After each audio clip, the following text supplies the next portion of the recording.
Olá, eu sou o Luiz Fujita, editor do portal Drauzio Varela. Bem-vindos ao Entre Mentes, que é o nosso podcast sobre saúde mental.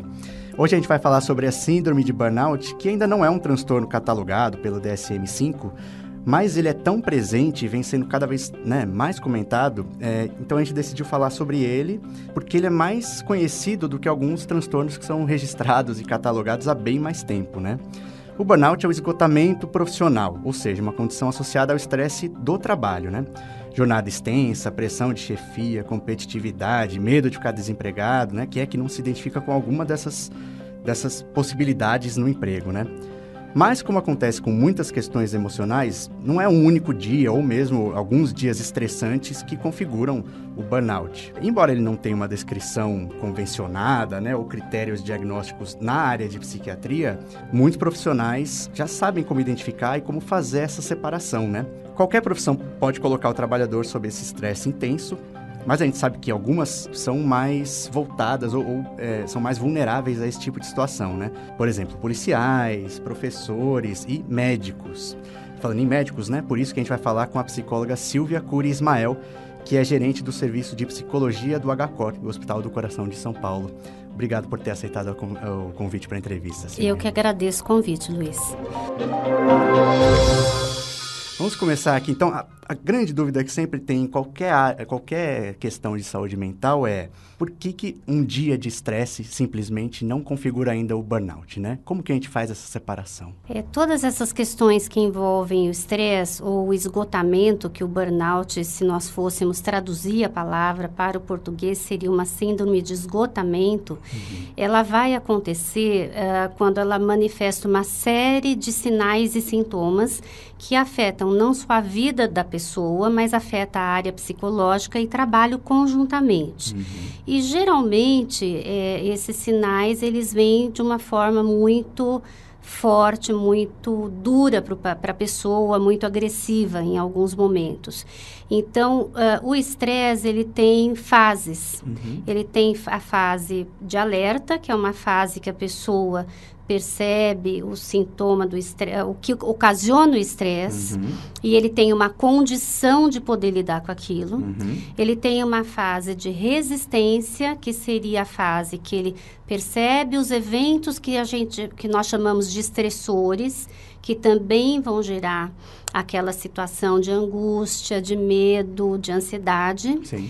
E ele consegue ainda lidar razoavelmente com aquilo, ele ainda tem recursos internos para lidar. Sim. A fase da pré-exaustão, que já é uma fase um pouco mais aguda, um pouco mais complicada, e a fase da exaustão, aonde ele esgota totalmente os recursos internos, emocionais e até racionais para lidar com aquilo. Certo. O burnout, ele não deixa de ser um somatório desse acontecimento, dessa evolução do estresse, juntamente com um transtorno de ansiedade. Quer dizer, as duas coisas juntas acabam ocasionando o que nós chamamos de síndrome de burnout. E com isso, são situações que ocorrem no seu dia a dia que não vai ser um dia que ocorreu, Sim. que vai gerar Sim. a consequência. Então, são situações que podem ocorrer por muito tempo e algumas até mais de ano, que a pessoa vai lidando, aí ela não consegue um dia, não consegue outro, começa a ter sintomatologia de insônia, de irritabilidade, de falta de apetite, de dificuldade de concentração. Então, isso vai acumulando até uma hora que, quando ela esgota tudo, é aonde ela explode, Sei. né? Sim. É onde ela não consegue mais fazer nada, ela fica até como se fosse um pouco paralisada nas situações. Sim. Eu vendo algumas descrições, me chamou bastante atenção que é mais ou menos como se fosse um turning point, assim. A pessoa vai lidando, como todos nós lidamos, né, no nosso trabalho, mas chega um momento que a pessoa desiste. Sim. Ela larga a mão daquilo. Isso é um ponto importante numa trajetória de um burnout se instalando em alguém, né? Sim, eu acho que, eu não sei se eu chamaria bem de desistência, mas assim, ela de fato, ela não consegue, ela não vê saída. Ela não vê nada na frente dela que ela possa fazer para lidar com as coisas, inclusive mais simples do dia a dia. Então, quando você começa a chegar nesse ponto, é importante que você mesmo preste atenção, mas às vezes a pessoa, quando está envolvida num problema, ela não consegue ter essa percepção, sim. ou que alguém possa, nessa visualização, alertar essa pessoa. Sim. Então, de fato, é um processo. Sim. Isso não acontece de um dia para o outro. Algumas pessoas são mais sensíveis, então isso ajuda ela a adiantar um pouco mais alguns processos. Algumas pessoas têm mais dificuldade de lidar com determinadas situações do dia a dia, dentro do seu trabalho, juntamente com a sua gerência, com o seu gestor. Ou então, tem pessoas que têm dificuldades de se expor em algumas situações. Sim. E acabam precisando fazer isso. Então, dependendo de cada pessoa, isso pode se direcionar para alguma situação mais difícil e ser acumulado até chegar num ponto que ela não consegue mais lidar. Você começou a falar um pouquinho, Silvia, da sintomatologia, né? A gente pode destacar alguns, porque essa parte de estresse do trabalho, ao mesmo tempo em que ela pode ser compreendida porque faz parte da vida de muita gente, ao mesmo tempo isso torna tudo muito vago, né? Tipo, o estresse do trabalho, o que é isso quando chega num ponto que é mais intenso, né? Então, o que nós podemos destacar mais frequentemente é o cansaço excessivo, tanto físico como mental, dores de cabeça frequentes, né? Ultrapassa até só um sintoma psicológico. Sim, ela ultrapassa. Ele tem sintomas físicos e emocionais. Alterações de apetite e insônia, como eu mencionei agora há pouco, dificuldade de concentração também. Sentimento de fracasso e insegurança. Isso é muito comum no trabalhador. Negatividade constante, aquela pessoa que para ela tudo é difícil, tudo é negativo, tudo não vai dar certo. Sentimentos de derrota e desesperança. Sentimentos de incompetência. A pessoa acha que aquilo que ela está fazendo nunca é o suficiente. Então, ela sempre acha que ela está em débito, que ela não atendeu o seu aluno adequadamente, que ela não atendeu o seu paciente adequadamente. Ela vai embora para casa pensando, eu podia ter feito melhor, ou eu podia ter feito tal coisa que o meu paciente ia se sentir melhor. Alterações de humor, isolamento, a pessoa pode se isolar, ter muita fadiga, pressão alta, dores musculares, problemas gastrointestinais e alteração de batimentos cardíacos. Então, temos repercussões que abrangem a parte física e emocional. E isso traz um desconforto muito grande, isso vai acuando cada vez mais essa pessoa. E esse sentimento de derrota, desesperança e incompetência e impotência é muito forte e muito característico da pessoa com burnout, diferentemente da pessoa com o estresse mais característico, né? Tanto que nós falamos hoje muito, e isso é muito estudado atualmente no mundo inteiro, numa situação que chama-se fadiga por compaixão. Você fica tão fortemente ligado no seu trabalho, você é tão exigente com você mesmo, você quer sempre fazer tudo do melhor, quer sempre ser o melhor na sua área, não só para agradar o seu gestor ou para ser um bom funcionário, mas para você ser suficiente para o seu paciente. Aí eu vou falar do foco saúde, que ele se esquece. Ele não pensa que ele tem limites, ele não pensa que ele não pode resolver tudo. Então, nós chamamos disso de fadiga por compaixão, quer dizer, ele não tem a compaixão por ele mesmo, ele não presta atenção nele, ele não se cuida. Então, é muito importante isso. Hoje, nós observamos muito isso em empresas, não só em áreas hospitalares, né, como era antes, né, dito, você citou algumas outras áreas, mas falando da área hospitalar, isso hoje não é só observado em médicos, isso já era anteriormente observado também em enfermeiros, mas isso pode abranger todos os profissionais da saúde, enfermeiros, psicólogos, nutricionistas, fisioterapeutas. Então, quem lida hoje com saúde, pelo próprio estresse que isso traz, de ter qualidade de serviço, segurança de paciente, ele pode estar sujeito a desenvolver essa síndrome e ele tem que ser cuidado. Tá? E esse sentimento de desesperança, Silvia, que você mencionou que passa a existir mais, né, conforme esse quadro se instala em definitivo, digamos, ele se assemelha aí mais com o lado da depressão, mais do que com transtornos relacionados ao estresse ou coisas assim. Então, comum isso evoluir? Sim, a partir dessa sintomatologia, você pode evoluir para um estado depressivo. Esse estado depressivo pode ser grave, pode ser aquela depressão que é uma depressão mais séria, que merece um tratamento contínuo. O burnout você pode trabalhar e tratar com psicoterapia, mas em alguns casos você vai precisar de uma avaliação psiquiátrica. Sim.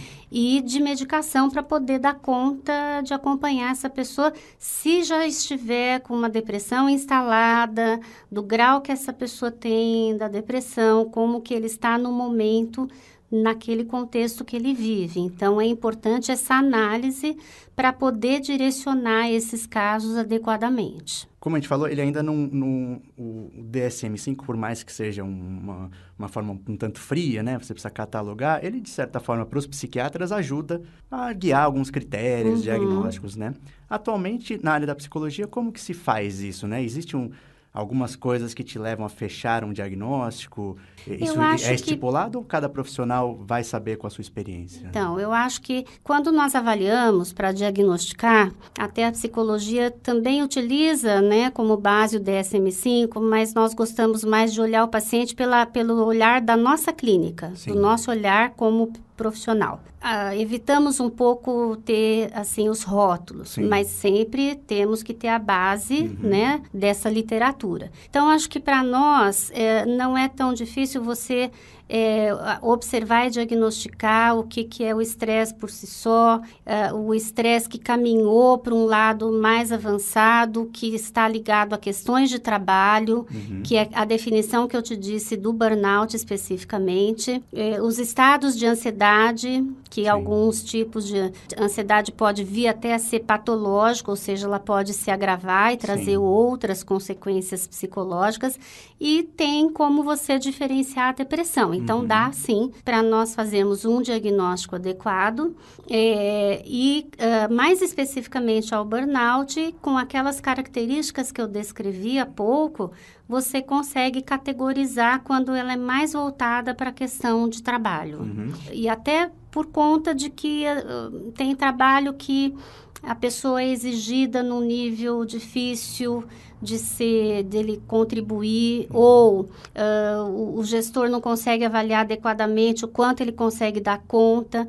Nós temos um perfil que é muito, assim, interessante, que é o perfil tipo A, que também parece um pouco o perfil da pessoa que pode ter o burnout, que são pessoas extremamente ligadas ao trabalho, perfeccionistas, muito exigentes em tudo aquilo que elas fazem, tem uma necessidade excessiva de pressa, tudo tem que ser para ontem, né? Sim. Ele não consegue estabelecer uma prioridade para ele desenvolver o seu trabalho, que são algumas características muito similares às características de pessoas que desenvolvem a síndrome de burnout. Sim. E que, por uma coisa assim, até, vamos dizer assim, não sei se controversa, mas me fugiu a palavra agora, ele é uma pessoa que, para a empresa, ele rende muito. Sim. Né? Porque ele produz muito. Sim. Mas, por outro lado, a chance dele adoecer é maior. Sim. Né? Então, mais ou menos o que a gente aqui fez uma série sobre suicídio entre anestesistas, né? E aí um entrevistado falou justamente isso. Ele falou, quando os anestesistas têm muito acesso, né, a substâncias, então a dependência química é muito prevalente. E aí ele falou, e acontece muito da pessoa já estar com um problema de dependência, mas por causa disso ela fica no trabalho o tempo inteiro, porque é onde ela tem acesso àquela substância. E para os pares, aquilo é muito bom, porque ninguém quer fazer um horário de um plantão horrível, e o cara vai lá e ele quer fazer. Exatamente. Então, os outros meio que fazem uma vista grossa, né? Isso, imagino que acontece também por parte da empresa, né? O cara produz muito. A pessoa produz muito, ela tá lá o tempo todo, ela fica lendo horário de trabalho, tudo que ela faz tem que ser ótimo, maravilhoso, só que também as exigências que vêm por trás disso podem levá-lo a desenvolver essa síndrome. Esse perfil que eu descrevi é o perfil tipo A de personalidade, que é uma coisa discutida há muitos anos dentro da área da saúde. um perfil muito típico, por exemplo, de pacientes que têm problema de coronária, que precisam, às vezes, pôr a ponte de safena e tudo mais. Então, às vezes, uma coisa acaba sendo muito ligada à outra, Sim. mas dá para fazermos uma diferenciação. Você falou agora da questão do suicídio. Recebi agora, essa semana, também um artigo de colegas da área da pesquisa falando do quanto o paciente ou a pessoa com o burnout pode ser levado Sim. a cometer suicídio ou ter ideação suicida. Sim. Então, isso, de fato, é importante, você conseguir perceber essa pessoa, fazer o diagnóstico, propor a ela ajuda, ou ela talvez começar a perceber o que não é muito simples, porque ela nunca vai admitir que ela tem algum problema. Só talvez quando ela passa por uma situação de saúde é que ela para e pensa, fala, puxa, extrapolei o meu limite, Sim. né? E poder cuidar dessa pessoa. Sim. Na sua percepção, Silvia, como são hoje em dia os RHs das empresas em geral? Se alguém chegar e falar, de repente conseguir um diagnóstico ou tem alguma indicação de que está sofrendo de burnout, ele vai ser levado a sério ou é uma coisa que hoje em dia ainda é... Olha, eu posso dizer pelo RH do Hospital do Coração que já tem desenvolvido e já implementou uma série de ações em relação a isso. Hoje, a nossa área de medicina do trabalho tem um cuidado muito grande, inclusive temos não só nessa área da saúde mental, que é um pouco mais recente, todo esse desenvolvimento, mas também de problemas, por exemplo, como hipertensão, como diabetes, como problemas ginecológicos nas mulheres, né? O hospital tem uma grande quantidade de mulheres trabalhando, na sua maioria, mas também sei que outros hospitais pares tem desenvolvido ações nesse contexto. Eu acho que isso tem melhorado cada vez mais. Eu acho que hoje os recursos humanos, ele ampliou muito o seu campo de visão neste olhar em cima daquele que é o prestador de serviço, que você depende dele para o cuidado do seu paciente, para poder desenvolver o processo do cuidado adequadamente. Então, é claro que muitas coisas ainda podem melhorar e outras coisas que podem ser feitas. Por exemplo, você ter uma divisão de trabalho adequada dentro do teu contexto, não exigir além daquilo que você sabe que não é possível o trabalhador fazer, estipular prazos que sejam viáveis para que as metas sejam atingidas. Sim. Então, tem coisas ainda que aí não depende do RH, Sim. depende do gestor ou Sim. da gestão, que tem que ser, então, um trabalho conjunto. Inclusive, alguns desses pontos são vistos como agressivos para o funcionário. Hoje, as empresas têm desenvolvido também uma política de agressão no trabalho. Então, você dá muito trabalho para uma pessoa ou ignorar a pessoa naquilo que ela faz, por exemplo, pode ser visto como uma agressão. Sim. Então, hospitais como o HCOR, que são hospitais de excelência, têm desenvolvido um trabalho com este foco. Legal. E, doutora, a gente tomou como exemplo o HCOR, né, que é o local onde tem o serviço onde você trabalha. Que a gente poderia ajudar alguma pessoa que acha que pode estar passando dos limites, esse estresse, o próprio indivíduo, né? Sendo que o trabalho é a maior parte do dia, né, da maioria das pessoas. Uma pessoa que se sinta não acolhida, digamos, se ela estiver numa empresa mais tradicional, o que você diria para uma pessoa? Porque eu acho que é uma coisa que pode ser muito frequente, assim, uma pessoa sentir... Não, mas se eu disser isso, eu vou ter que tirar uma licença e eu posso perder o emprego. Enfim, ela se sente acuada. E às vezes as pessoas têm medo de até falar alguma coisa, porque elas acham que se elas colocarem, elas vão ser mandadas embora. Sim. Ou elas têm medo de manifestar alguma coisa para o médico do trabalho e isso ser levado... de uma forma como se aquela pessoa fosse incompetente ou fraca. Sim, sim. Então, eles acabam escondendo aquilo. Sim. Então, se a pessoa estiver numa empresa que ela perceba que não há essa abertura, acho que seria importante que ela buscasse uma ajuda talvez fora, né? Buscasse uma ajuda talvez até psicológica, alguém que ele pudesse desabafar, conversar, poder trocar uma ideia daquilo que está acontecendo. O problema é que nem sempre, inicialmente, ele percebe que ele passa por aquela situação. Sim. Então, o que eu até gostaria de poder dar para as pessoas são algumas dicas que podem ajudar, por exemplo, você a prevenir, Claro. né? Uma das formas boas de você prevenir esse estresse e a pressão no trabalho é definir objetivos que sejam alcançáveis, tanto na vida pessoal como na vida de trabalho. Às vezes as pessoas colocam objetivos de vida que não dá para alcançar no tempo que ela quer. Então, é importante você ter essa avaliação. Participar de atividades de lazer, chegar no fim de semana, ficar com a família, curtir a família, sair, passear. De preferência, não ficar ligado na questão de trabalho. Realmente fugir atividade diária, né? Fazer um programa que seja gostoso.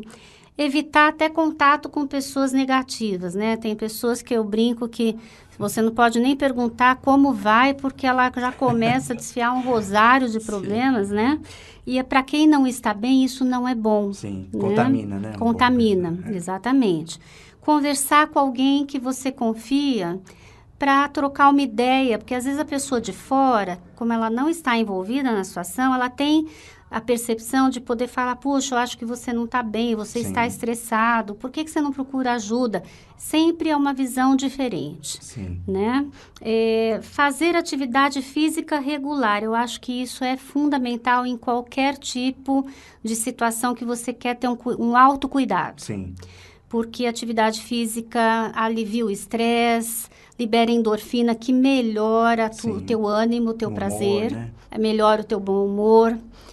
Melhora a tua respiração, então acho que a atividade física é fundamental. Para isso não precisa ir para a academia, tem tantos parques gostosos em São Paulo que você pode aproveitar.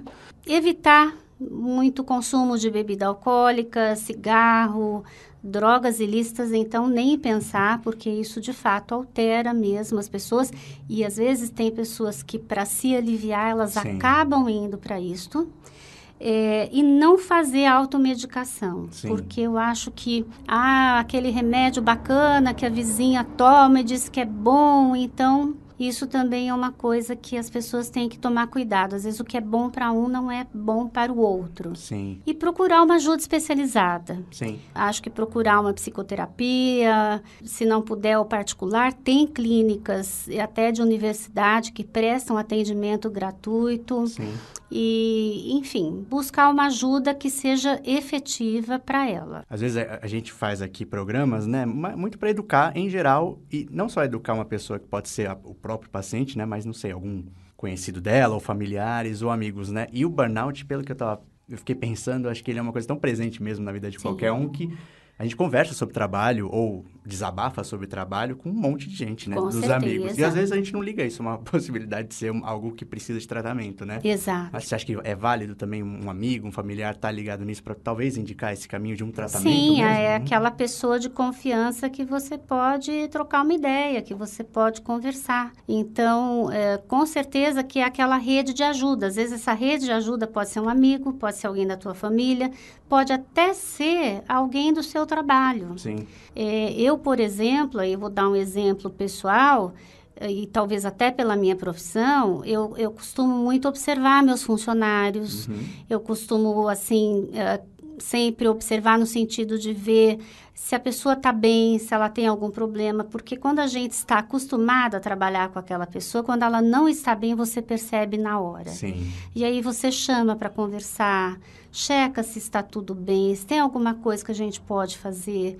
Então, acho que isso é uma questão tão importante que não custa nada, né? Que é uma coisa, assim, simples, que às vezes só esse movimento para aquela pessoa já ajuda, porque se sente acolhida. E eu vejo que hoje as pessoas, na sua maioria, às vezes não se preocupam muito, né? É trabalho, trabalho, trabalho, é tarefa, tarefa, tem que fazer, tem aquele prazo, não dá, se vira, faz o que você puder.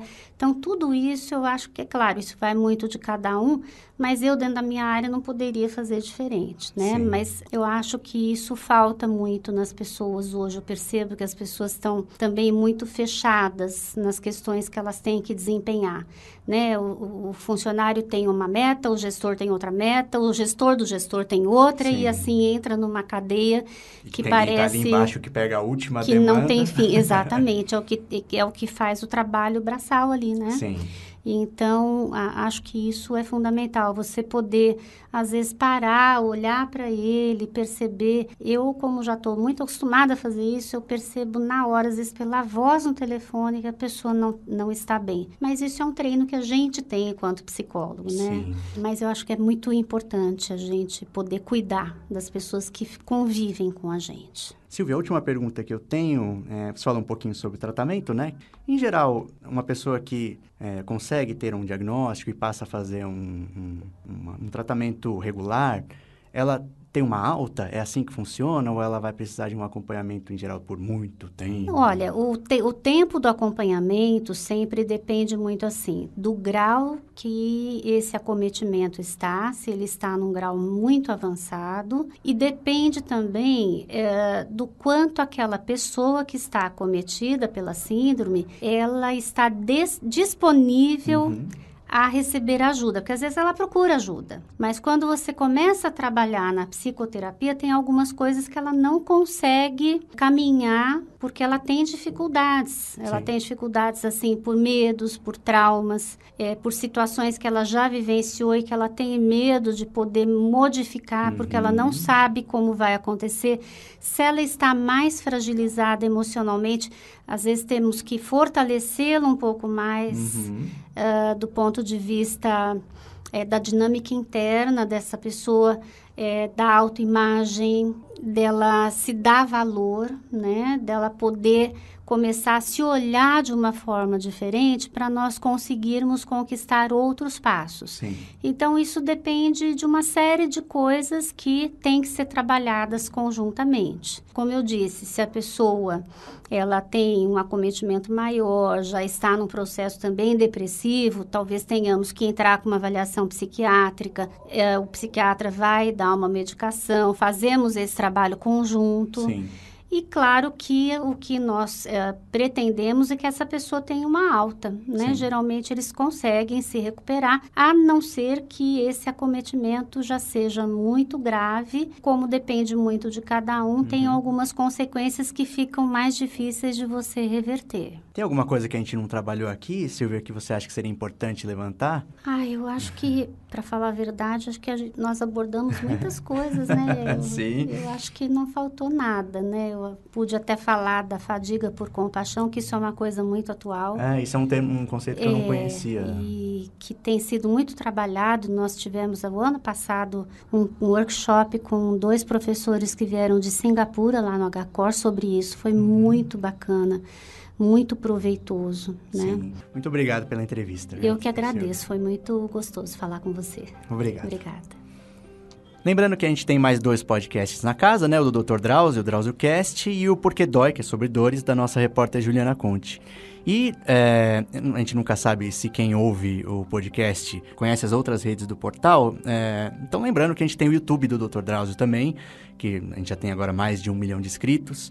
Mas vale a pena se inscrever, porque são conteúdos variados, tanto do Dr. Drauzio, quanto programas que a gente faz, documentários, animações. Vale a pena se inscrever.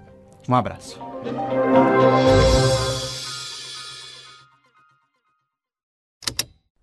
Esse programa foi editado pela Estalo Podcasts.